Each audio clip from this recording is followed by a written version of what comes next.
WhatsApp guys, आज हम देखने वाले हैं यूरोप ने हिंदुइज्म को किया वेलकम जबकि इस्लाम को किया बाहर। देखते हैं पूरी वीडियो। चैनल पर नहीं तो प्लीज सब्सक्राइब, वीडियो को कर दे लाइक। 1 2 3 गो।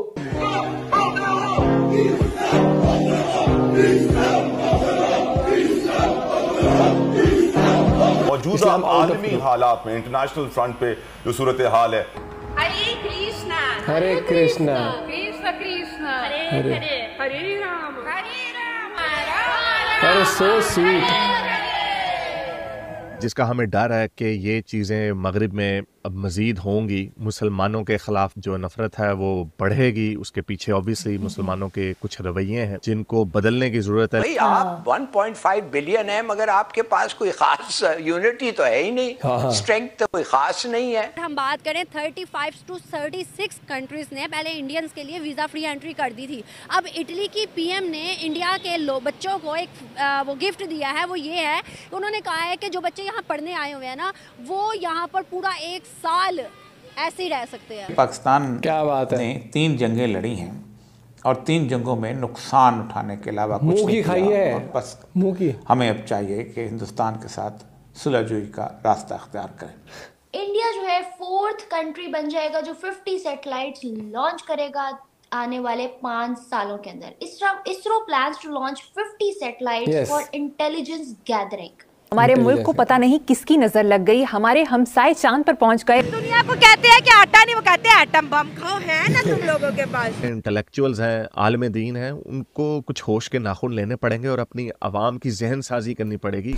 जिसका हमें डर है कि ये चीज़ें मगरिब में अब मज़ीद होंगी, मुसलमानों के ख़िलाफ़ जो नफ़रत है वो बढ़ेगी। उसके पीछे ऑब्वियसली मुसलमानों के कुछ रवैये हैं जिनको बदलने की ज़रूरत है। लेकिन जो मुसलमानों के जो लीडर्स हैं, जो आलम दीन हैं, वो इसमें बजाय इसके कि अपनी आवाम की सोच को आगे लेके जाएं, बल्कि उनको उभार रहे हैं, भड़का रहे हैं, जिसकी वजह से हम मुसलमानों के जो डायस्पोरा है, जो मगरबी मुल्कों में रहता है, और जो लोकल पॉपुलेशन है, उनके साथ क्लैश की तरफ बढ़ रहे हैं। इसराइल और फ़लस्तीन का भी इशू हुआ है, उसके ऊपर पूरी दुनिया में मुसलमानों ने खूब इस बात को मलहूज़े खातर लाए बगैर के उन मुल्कों के लोकल कल्चर्स क्या हैं, उनकी हिस्ट्री क्या है, उनका यहूदियों के साथ रिलेशनशिप क्या है, वगैरह वगैरह, और उनकी वैल्यूज क्या हैं, उसको इग्नोर करके अपनी जो वैल्यूज हैं उनको, अपने जो पॉलिटिकल एजेंडे हैं उनको थोप रहे हैं। जिसकी वजह से अंग्रेजों में मुसलमानों के खिलाफ पहले खौफ आ रहा है, और ऑब्वियसली जो बूगी मैन है वो पहले मुसलमान ही होगा, और उसके बाद जो रेसिज्म है वो मजीद फैले, क्योंकि पहले लोग अपने अपने मुल्कों में रहते थे, मल्टीकल्चरलिज्म इतना नहीं था, तो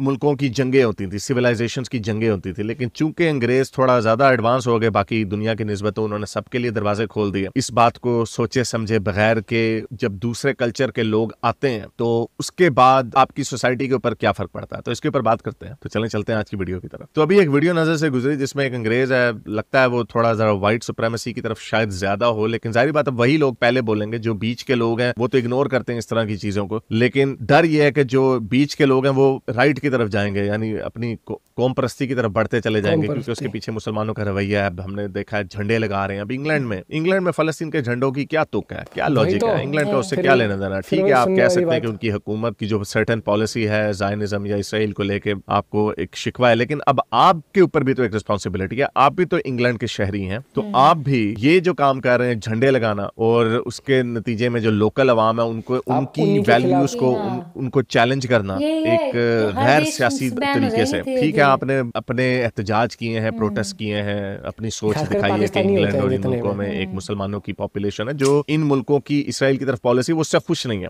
आपने वो कर दिया है, ठीक है, लेकिन उसमें आपका भी दोहरा मेयार नजर आता है कि आप हमास को क्रिटिसाइज उस तरह नहीं करते जिस तरह आप इसराइल को क्रिटिसाइज करते हैं। तो एक बैलेंस की जरूरत है। लेकिन चले, तो अब झंडे लहरा रहे हैं, उनके मॉन्यूमेंट्स को तबाह कर रहे हैं, डेसिक्रेट कर रहे हैं, तो इसका कोई ना कोई रिएक्शन निकलेगा जरूर। अभी उस तरह नहीं निकल रहा रिएक्शन, लेकिन निकलेगा जरूर। हम बात करें 35 to 36 कंट्रीज ने पहले इंडियंस के लिए वीज़ा फ्री एंट्री कर दी थी। अब इटली की पीएम ने इंडिया के बच्चों को एक वो गिफ्ट दिया है। वो ये है, उन्होंने कहा है कि जो बच्चे यहाँ पढ़ने आए हुए हैं ना, वो यहाँ पर पूरा 1 साल ऐसे ही रह सकते हैं।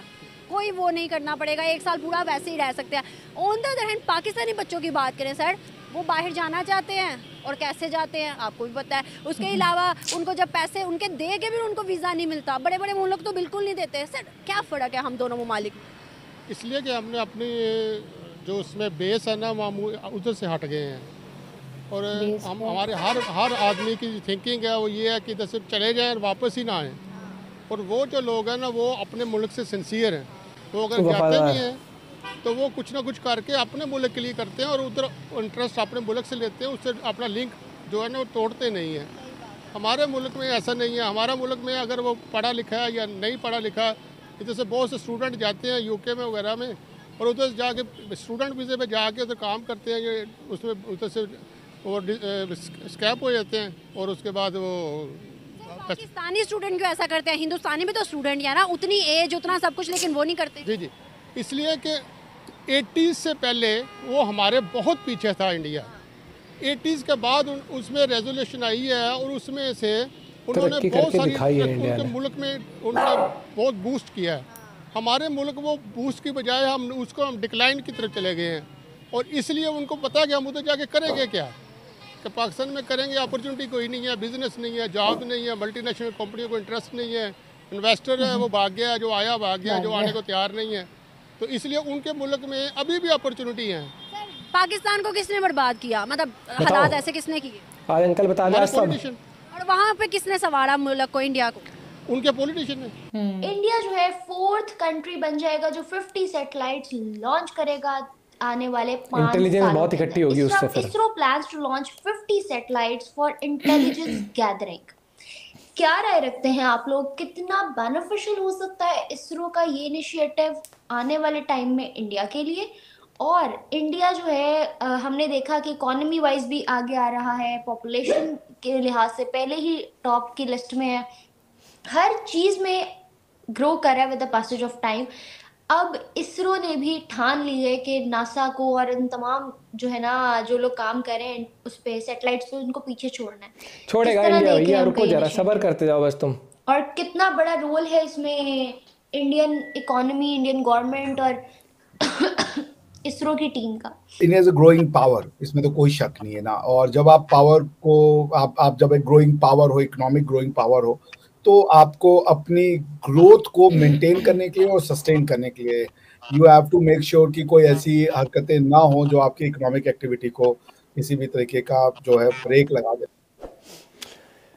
इंडिया तरक्की इसलिए करता है क्योंकि यहाँ पर तरक्की का विजन लेके चल रहा है। पाकिस्तान तरक्की इसलिए नहीं कर पाता क्योंकि जब यूएन की वुमेन सिक्योरिटी की बात हो रही होती है वहाँ पर भी वो कश्मीर का मुद्दा उठा देते हैं। वुमेन के ऊपर रिजोल्यूशन बनाना चाहिए, वहाँ भी कश्मीर का मुद्दा उठाते हैं। बाहर अगर इनके स्टूडेंट्स जाते हैं तो वो ये सोचते हैं कि जैसी ये कॉलेज खत्म होता है ना, किसी न किसी तरह छुप छाप के वहीं पर ही रहने लग जाते हैं कि उनको ये पता है क्योंकि एजुकेशन हो गई, वापस जाना पड़ेगा। वहाँ का जैसे फ्लैग वगैरह वो कर रही है। और ये देखना ज्यादातर कंट्री में ना इसीलिए बैन हुआ है कि ये उल्टे सीधी हरकतें करते हैं। वहाँ जाएंगे, वहाँ पर प्रोटेस्ट करना जाएंगे। देखना बर्मिंघम में कौन सा है, वहाँ पर इनको वो भत्ता मिलता था ना, वो सर वो क्या है कुछ, तो इंग्लैंड ने कह दिया उस शहर को कि भैया अपने आप करो, इतना कर्जा हम नहीं दे सकते अब तुम्हें। बैंक करप्ट हो गया वो शहर ही इस तरीके से।